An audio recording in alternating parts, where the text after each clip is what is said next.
Hi, I'm Ter, and I make video diaries about my journey learning about sumo.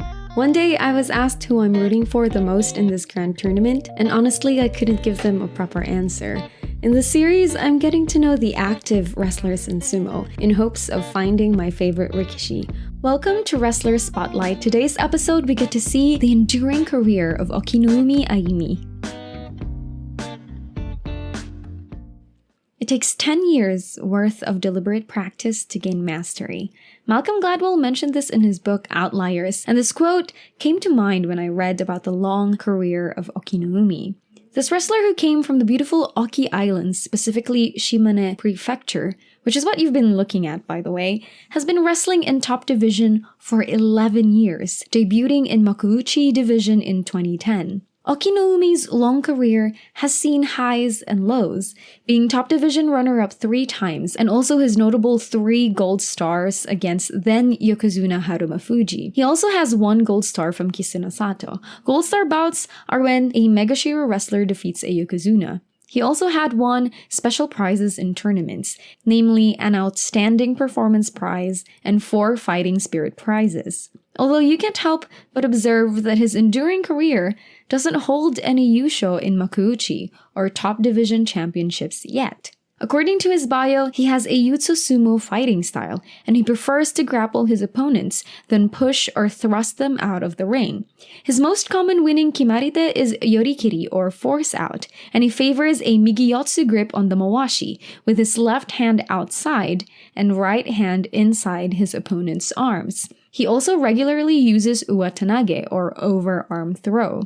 So far, he has had 1,175 bouts and attended 95 grand tournaments in the span of his career. However, you really wouldn't call Okinoumi a dominating wrestler. Nowadays, his sumo is easily outshined by the younger technicians in the top division, and there are a lot of doubts he could perform well in higher ranks. For myself, I actually have a bias for older wrestlers because it's just simply amazing how they can still go on for so long.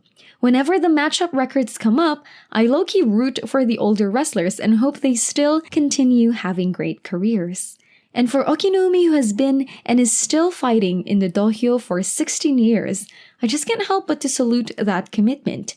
To do something so difficult, so hard on the human body for more than a decade merits more than just the mastery Malcolm Gladwell mentioned. I actually looked into the research he quoted in his book, and one thing he didn't mention is the 10 years worth of deliberate practice to gain mastery has to come with a key thing: a good teacher. And Okinoumi has set his eyes on being a stable coach or head teacher in a sumo school after his retirement. He is the owner of the Toshiyori Elder Stock, which means he might be able to produce a sumo master soon. He definitely can teach them a thing or two from his 10-year-long top division career and his undeniable dedication and love for sumo.